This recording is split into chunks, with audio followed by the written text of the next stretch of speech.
ॐ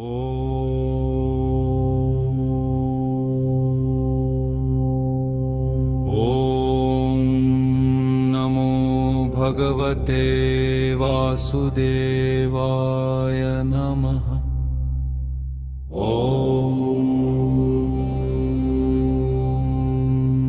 विश्वं विष्णुवषट्कारो भूतभव्यभवत् प्रभुः भूतकृत्तभूतभृत्तभावो भूतात्मा भूतभावनः भूतात्मा परमात्मा च मुक्तानां परमं गतिः अव्ययः पुरुषसाक्षी क्षेत्रज्ञो अक्षर एव च योगो योगविदां नेता प्रधान पुरुषेश्वरः नारसिंहवपु श्रीमान् केशवः पुरुषोत्तमः सर्वः शिवस्थानो भूतादिनिधि अव्ययः संभवो भावनो भर्ता भव प्रभु ईश्वरः स्वयंभू शम्भुवादित्य पुष्कराक्षो महास्वनः अनादिनिधनो धाता विधाता धातुरुत्तमः अप्रमेयो ऋषिकेश पद्मनाभो अमरप्रभु विश्वकर्मा मनुस्त्वष्टा स्थविष्ठ स्थविरो ध्रुवः अग्राह्यः शाश्वतः कृष्णो लोहिताक्षः प्रतर्दनः प्रभूतः त्रिककुबधाम पवित्रं मङ्गलं पर ईशान प्राणदः प्राणो ज्येष्ठः श्रेष्ठः प्रजापतिः हिरण्यगर्भो भूगर्भो माधवो मधुसूदनः ईश्वरो विक्रमी धन्वी मेधावी विक्रम क्रम अनुत्तमो दुराधर्षः कृतज्ञः तृतीयात्मवान् सुरेश शरणं शर्म विश्वरेता प्रजाभवः अह संवत्सरो व्यालः प्रत्यय सर्वदर्शनः अजः सर्वेश्वरः सिद्ध सिद्धि सर्वादि अच्युतः वृषाकपीयमे आत्मा सर्वयोगविनिश्रितः वसुमना सत्यः समात्मा संमितः समः अमोघ पुण्डरीकाक्षो वृषकर्मा वृषाकृतिः रुद्रो बहुशिरा बभ्रुः विश्वयोनिषु चिश्रवा अमृतः शाश्वतस्थाणो वरारोहो महातपाः सर्वगः सर्वविद्भानु विश्वक्सेनो जनार्दनः वेदो वेदविद्व्यङ्गो वेदङ्गो वेदवित्कविः लोकाध्यक्षः सुराध्यक्षो धर्माध्यक्षः कृताकृतः चतुरात्मा चतुर्व्यूह चतुर्पंष्ट्र चतुर्भुजः राजिष्णुभोजनं भोक्ता सहिष्णु जगदादिजः अनघो विजयो जेता विश्वयोनि पुनर्वसु उपेन्द्रो वामनः आंशु अमोघः शुचिर्जितः अतीन्द्रः संग्रह सर्गो धृतात्मा नियमो यमः वेद्यो वैद्यः सदा योगी वीरः माधवो मधुः अतीन्द्रियो महामायो महोत्सवः महासाहो महाबलः महाबुद्धि महावीर्यो महाशक्ति महाद्युति अन्नोदेशवपुः श्रीमान् मे आत्मा महाद्रिदृक् महेश्वासो महीभर्ता श्रीनिवास सतां गतिः अनिरुद्धः सुरानन्दो गोविन्दो गोविदां पतिः अरिचिदम्नो हसः सुपर्णो भुजगोत्तमः हिरण्यनाभः सुतपाः पद्मनाभः प्रजापतिः अमृतुः सर्वदृक्सिंहः सनधाता सन्धिमानस्त्रिरः अजो दुर्मर्शन शास्ता विश्रुतात्मा सुरारिः गुरुतमो धाम सत्य सत्तपराक्रमः निनिशो निनिश सद्विवजस्पतिरुगरभः ग्रावलिष्यमाननायो मेघसमीरमः सहस्रमोधादिष्वात्न सहस्राक्ष सहस्रपात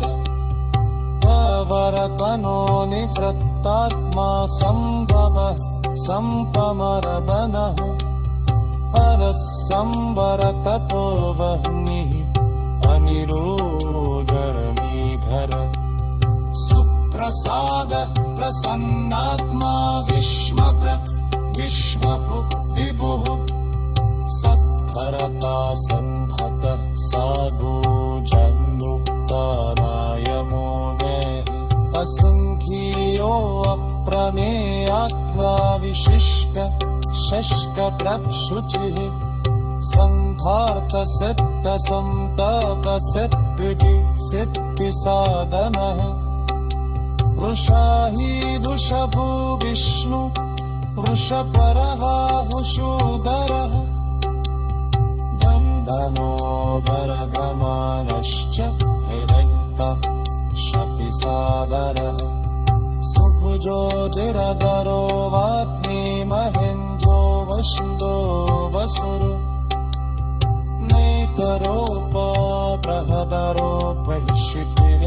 नैतरोपबृहदरोपैषितिरिष्टोपमाशः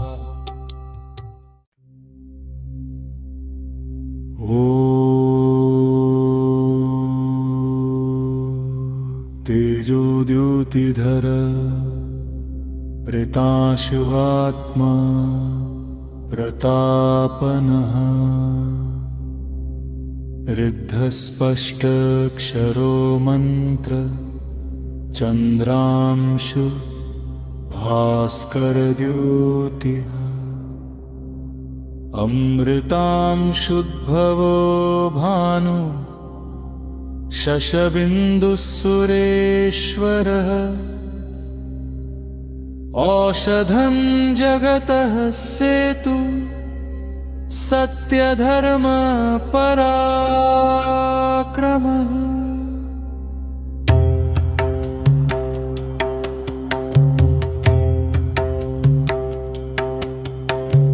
भूतभव्य भवत्नाथ पवन पावनो अनलः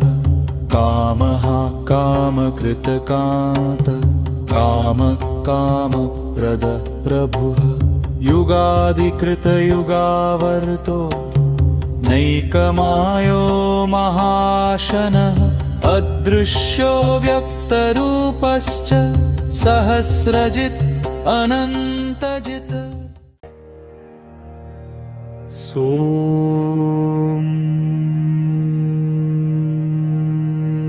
अमृतपः सोमः पुरुजित पुरुषोत्तमः विनियोजय सत्यसन्धो दाशारः सत्वतां पतिः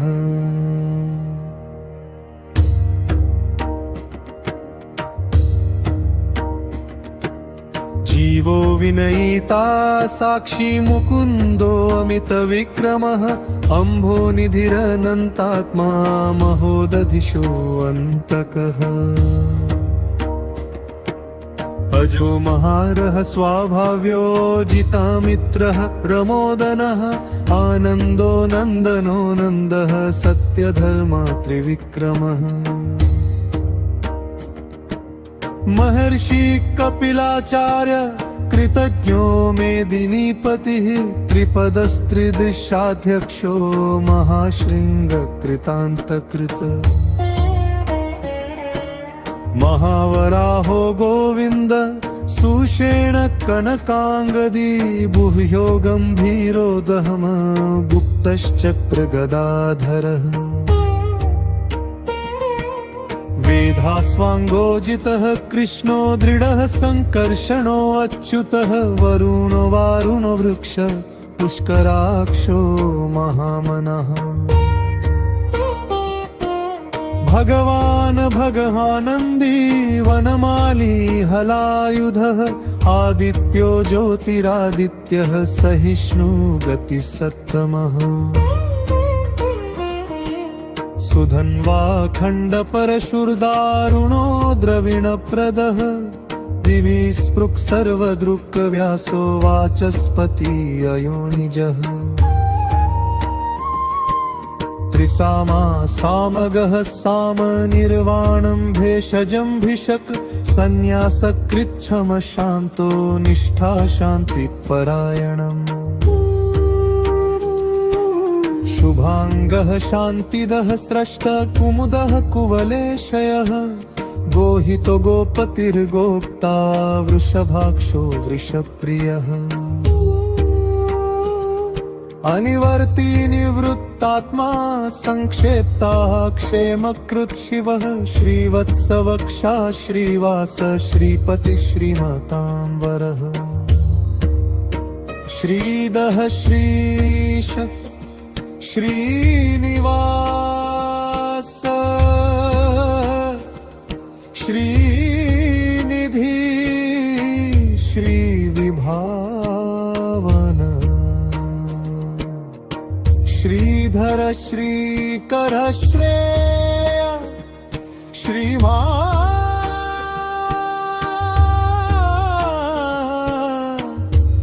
लोकत्रया शिवः स्वक्षस्वङ्गशतानन्दो नन्दिर्ज्योतिर्गणेश्वर विजितात्मा विधेयात्मा सत्कीर्तिश्छिन्न संशयः उदीर्णः सर्वतः चक्षुर्निशः शाश्वतस्थिरः भूषयो भूषणो भूतिर्विशोकशोकनाशवरः अर्चिष्मानर्चितः कुम्भो विशुद्धात्मा विशोधनः अनिरुद्धो प्रतिरथः प्रद्युम्नोमितविक्रमः कालनेमिनिहा वीरः शौरी शूरजनेश्वरः त्रिलोकात्मा त्रिलोकेशः केशवकेशिहाहरः कामदेव कामपाल कामीकान्त कृतागमः अनिर्देशवपुर्विष्णु वीरोऽनन्तो धनञ्जयः कम्भन्यो ब्रह्मकृत् ब्रह्मा ब्रह्म ब्रह्म विवर्धनः ब्रह्ममुत् ब्राह्मणा ब्रह्मी ब्रह्मज्ञो ब्राह्मणप्रियः महाक्रमो महाकर्मा महातेजा महोर्गः महाक्रतुर्महायज्वा महायज्ञो महाहविः सद्यस्तव प्रियः स्तोत्रं स्तुतिस्तोतारणप्रियः पूर्णः पूरयिता पुण्यकीर्तिर्नामयः मनोजवस्तीर्थकरो वसुरेता वसुप्रदो वासुदेवो वसुर्वसुमना हविः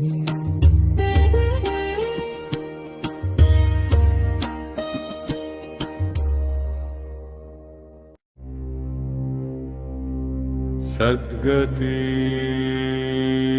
सकृति सत्ता सद्भूति सत्परायणः शूरसेनो यदुश्रेष्ठ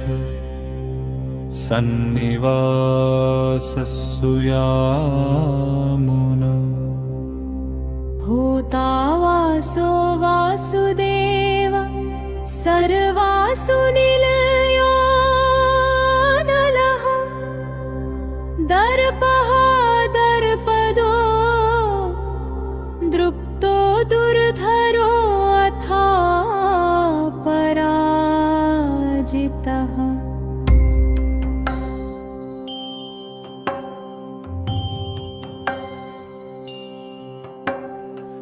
विश्वमूर्ति महामूर्ति दीप्तमूर्ति अमूर्तिमान् अनेकमूर्तिरव्यक्तः शतमूर्तिः शताननः एकोनैकः सवः कः किन्यत् तत्पदमनुत्तमम् लोकबन्धु लोकनाथो माधवो भक्तवत्सलः सुवर्णो वर्णो हेमाङ्गो वराङ्ग चन्दनाङ्गदी वीरः विषमः शून्यो घृताशिरचलश्चलः अमानी मानदो मान्यो लोकस्वामी त्रिलोकधृक् सुमेधा मेधजो धन्य सत्यमेधाधराधरः तेजो वृषोद्युतिधरः सर्वशस्त्रभृतां वरः प्रग्रहो निग्रहो व्यग्रो नैकशृङ्गो गदाग्रजः चतुर्मूर्ति चतुर्भाव चतुर्व्यू चतुर्गति चतुरात्मा चतुर्भाव चतुर्वेदविदेकपात समावर्तो अनिवृत्तात्मा दुर्जयो दुरतिक्रमः दुर्लभो दुर्गमो दुर्गो दुरावासो दुरारिः शुभांगो लोकसारंग सुतन्तुस्तन्तुवर्धनः इन्द्रकर्मा महाकर्मा कृतकर्मा कृतागमः उद्भव सुन्दर सुन्दोरत्ननाभसुलोचनः अर्को वाजसनः शृङ्गी जयन्तः सर्वविजयी सुवर्णबिन्दुरुक्षुतः सर्ववागीश्वरेश्वरः महाह्रदो महागर्तो महाभूतो महानिधः कुमुद कुन्दर कुन्द पर्जन्य पावनो अनिलः अमृताशो अमृतवपु सर्वज्ञ सर्वतोमुखः सुलभः सवरक सिद्ध शत्रुजिच्छत्प्रतापनः न्यक्रोधो औदुम्बरो अश्वत्थचानुरान्ध्रनिषूदनः सहस्रार्चि सप्तजिवः सप्तैधा सप्तवाहनः अमूर्तिरनघो अचिन्त्यो भयकृत् भयनाशनः दिनं बृहत् कृशस्थूलो गुणं गृह्निर्गुणो महा अत्रितः स्वत्रितः स्वास्य प्राग्वंशो वंशवर्धनः भावृत्कथितो योगी योगीश सर्वकामदः आश्रम श्रमण श्याम सुपर्णो वायुवाहनः धनुर्धरो धनुर्वेदो दण्डो दमयिता दमः अपराजितः सर्वसहो नियन्ता नियमो यमः सत्त्ववान् सात्विक सत्यधर्मपरायणः अभिप्रायः प्रियार्हो अर्हत् प्रियकृत प्रीतिवर्धनः विहाय स गतिर्ज्योति सुरुचिर्हुतभुग् विभु रविर्विरोचनः सूर्यः सवितारविलोचनः अनन्तो हुतभुग्भोक्ता सुखदो नैकजोऽग्रजः अनिविण्णः सदा महर्षि लोकधिष्ठानमद्भुतः सनातनतमः कपिलः कपिरव्ययः स्वस्तिदः स्वस्तित्रतः स्वस्ति स्वस्ति भुक् स्वस्ति दक्षिणः परः कण्डली चक्री विक्रम्यूर्जितशासन शब्दातिगः शब्दसः शिशिरः शर्वरीकरः अक्रूरः पेशलो दक्षो दक्षिणं च मृणान्वरः विद्वत्तमोदीतभय मुन्यश्ववन्तीर्पमः दानवदिष्पुतिः पुण्योदिष्टग्ननाशनः वीरहारक्षरः सन्तो जीवनः वरवस्थितः अलङ्करोपो अलङ्कश्ये चित्तमन्यो भयातः चतुरश्रो गन्धिराका विदिशो व्यादिशो दिशः नागरिकोर्भुमो लक्ष्मी सुवीरोरुचिरान्नदः जननो जनजन्मादि भीमो भीमपरातनः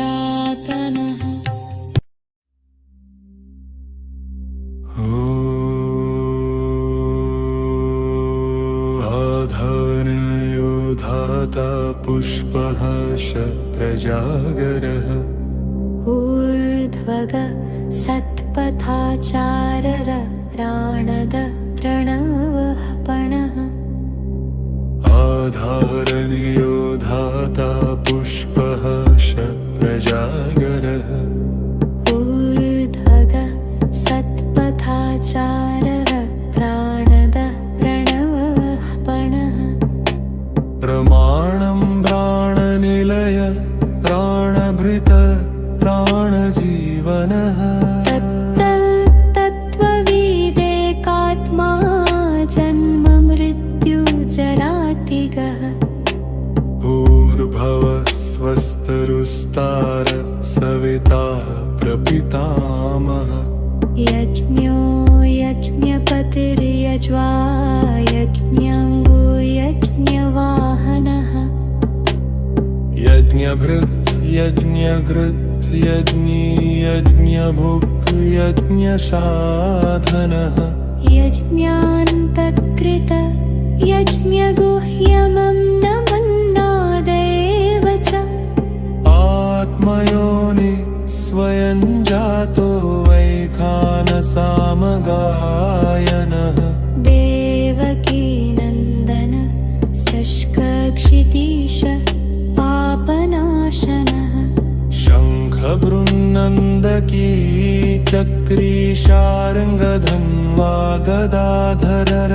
रथाङ्गपाणिरक्षोभ्य सर्वप्रहरणायुध सर्वप्रहरणायुध ॐ नमः इति सर्वप्रहरणायुध ॐ